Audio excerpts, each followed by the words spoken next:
사랑하는 시흥 동산교회 성도 여러분, 귀한 주말 아침입니다. 하나님이 주시는 은혜 안에서 가족과 함께 또 하나님과 함께 쉼과 따뜻한 사랑을 누리는 복된 하루 되길 축복합니다. 또한 우리 믿는 성도들에게 있어서의 토요일은 다음 날 주일을 준비하며 몸과 마음을 정결하게 하는 데 있습니다. 말씀을 사모하며 예배를 사모하고 또 셀이 다시 만날 것을 기대하며 준비하는 복된 하루 되길 축복합니다. 오늘 2021년 2월 20일 시동을 위한 메시지 지금 시작합니다. 오늘 우리에게 주시는 하나님의 말씀은 누가복음 16장 14절에서 31절의 말씀입니다. 누가복음 16장 14절에서 31절의 말씀. 여러분, 천국과 지옥은 분명히 있습니다. 연옥 이런 거 없습니다. 죽으면 천국 아니면 지옥에 갑니다. 중간 단계는 없다는 거예요. 오늘 말씀에 분명히 그렇게 기록하고 있습니다. 그러면 누가 천국에 가고 누가 지옥에 가는가? 오늘 본문의 예수님의 말씀을 귀 기울여 들으시기 바랍니다. 어제 본문에서 예수님이 돈에 대한 비유의 말씀과 더불어서 어떤 종이 하나님과 재물을 겸하여 섬길 수 없다. 두 주인을 동시에 섬길 수 없다. 이렇게 말씀을 하셨습니다. 그러니까 그 자리에 있던 바리새인들이 예수님의 말을 비웃었습니다. 웃기시네. 나는 돈이 많으면서도 하나님 잘 섬기는데 뭐 하면서 예수님의 말을 비웃는 거예요. 그러자 15절에 예수님께서 그들에게 말씀하시죠. 너희는 스스로를 옳다고 믿고 있겠지만 너희 마음은 하나님이 더 잘겠도록 보고 계신다. 너희가 거룩한 척을 하면서 사람들에게 높임을 받고 있지만 너희 중심을 아시는 하나님은 너의 그런 모습 때문에 더 크게 진노하게 될 것을 알아라. 16절에서는 또 말씀하세요. 지금까지는 너희가 선택받은 이스라엘 백성 아브라함의 자손으로서 그냥 혈통만을 믿고 그것으로 구원받을 거라 생각해 왔겠지만 그것은 요한의 때까지이고 이제는 온 열방에 복음이 전해지고 그 복음을 듣고 적극적으로 천국에 들어가기를 애쓰는 사람들이 생길 것이다. 다시 말해서 예수님이 오신 이후에는 그분의 복음을 듣고 적극적으로 반응하여 천국을 사모하는 자들만 구원을 받게 될 거라는 거예요.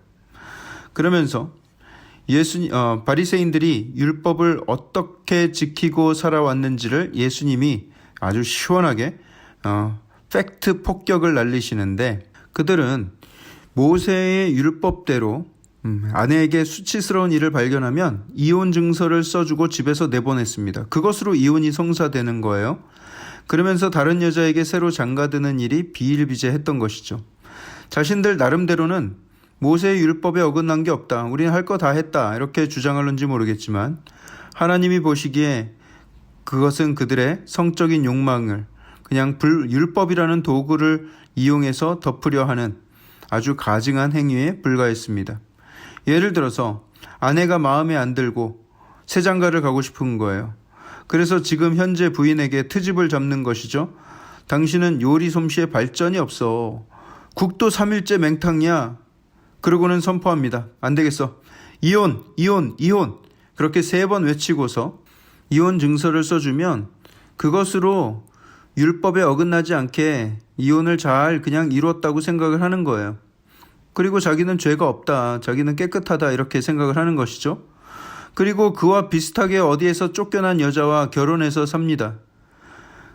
우리는 율법을 거스르지 않았다. 난 떳떳하다. 이렇게 생각할지 모르겠으나 하나님 보시기에 그것은 그냥 타락 그 자체였던 거예요.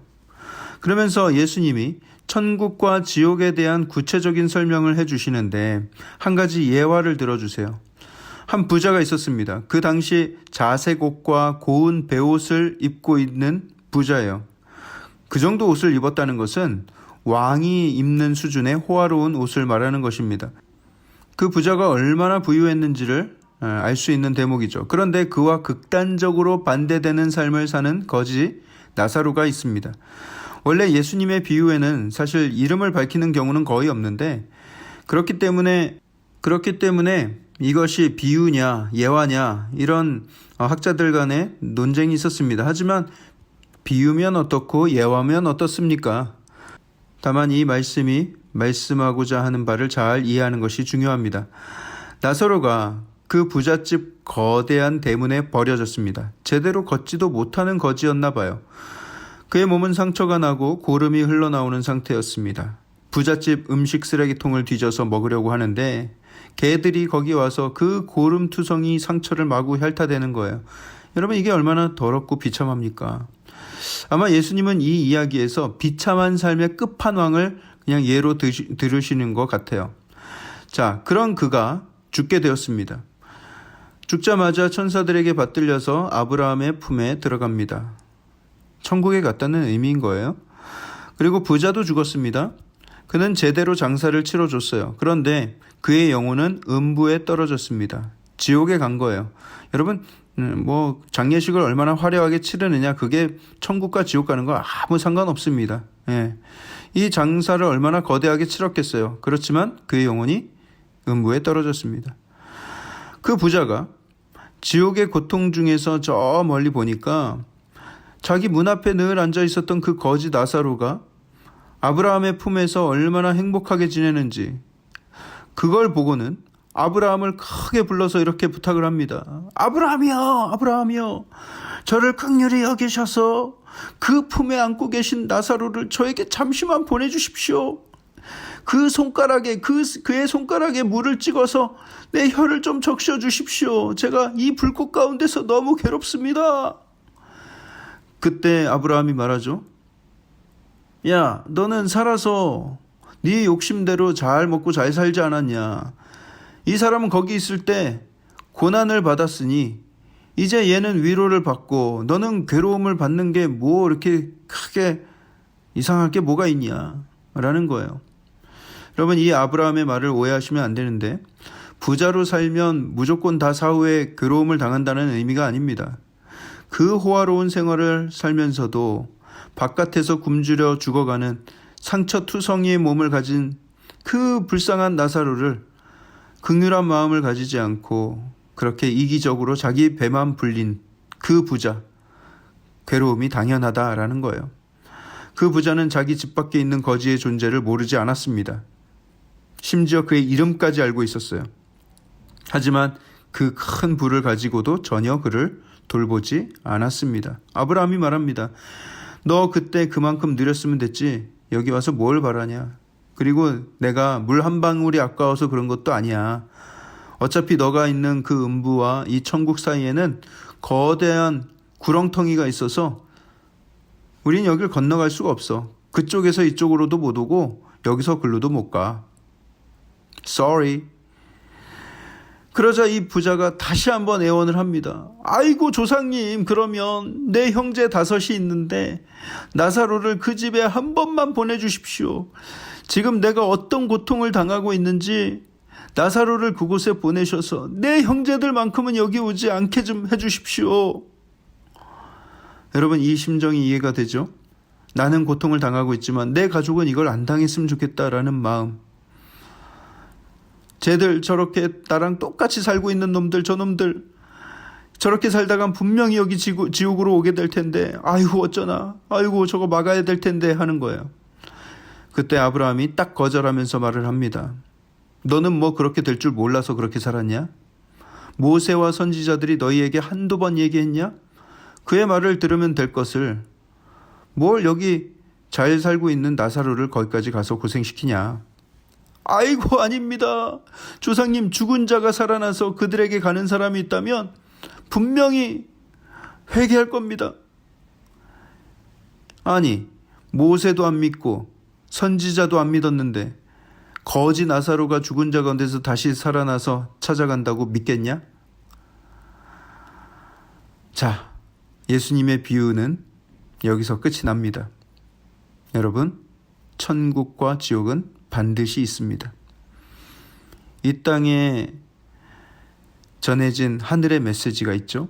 이 땅에 전해진 하나님의 복음을 듣고 반응하여서 죄를 회개하고 용서받으면 죽어서 심판을 면하고요. 창조주 하나님을 아버지 하나님으로서 만나게 될 것입니다. 죄인이었지만 용서받아서 신분이 바뀌게 되는 것이죠. 하나님의 양자 양녀로 이제 그 집에서 함께 살아가는 자녀가 되는 것이죠. 하지만 죄를 회개하지 않고 용서받지 못한 자는 그냥 죄인의 신분을 가지고 자기 죄를 하나님 앞에서, 창조주 하나님 앞에서 그 죄값을 다 치르게 될 것입니다. 창조주 하나님 앞에서 죄수로서 서게 될 것이고 창조주 하나님을 심판주로서 만나게 될 것입니다. 우리 모두가 다, 누구나 다 죄를 짓고 다 죄인이라고 하지만 용서받은 죄인이 있고 용서받지 못한 죄인이 있습니다. 그리고 그 둘 사이에 결국은 완전히 극명하게 갈리게 될 것이라는 것이죠. 부자도 죄인이고 거지 나사로도 죄인이었어요. 그리고 모두가, 그들 말고도 모두가 다 죄인이지만 용서받은 죄인은 하나님의 자녀가 되고 용서받지 못한 죄인은 영원한 심판 가운데 자기 죄값을 다 치르게 될 것입니다. 예수 그리스도를 믿어서 그 죄를 용서받고 주의 자녀가 된 것이 얼마나 크고 복된 일인지, 그 구원의 기쁨과 그 천국의 기쁨을 이 땅에서부터 누리며 하나님 아버지의 은혜 가운데 살아가는 저와 여러분들 되길 주님의 이름으로 축복합니다. 그리고 그 구원을 아직 경험하지 못한 이들에게 복음을 전하는 것이 얼마나 중요한 일인지를 오늘 말씀을 통해서 깨닫고 더 적극적으로 복음을 전하여서 구원의 방주 안으로 그 영혼들을 초대하는 우리 시흥 동산교회가 되길 주님의 이름으로 축복합니다. 천국의 소망으로 가득한 오늘 하루가 되길 주님의 이름으로 축복합니다. 감사합니다.